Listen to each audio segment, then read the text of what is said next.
Hello, my love. So, this is my first UI UX design of the year, and I made some mistakes. This is the video you're gonna hear me yapping. I hope you don't get irritated. So, I went to the community and copied and pasted the iPhone 17 Pro mockup for the screen and the back side of the phone. I resized them using Control K on your keyboard if you're using Windows.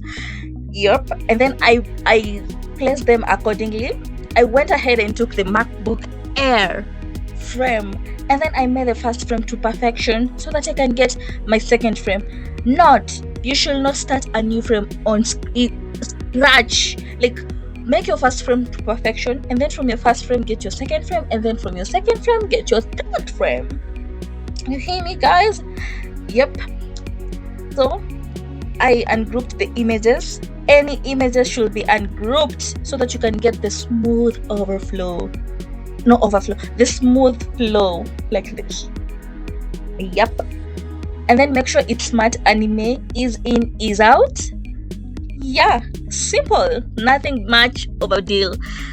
See you on my next video, guys. And follow me on YouTube, guys. I love you so much.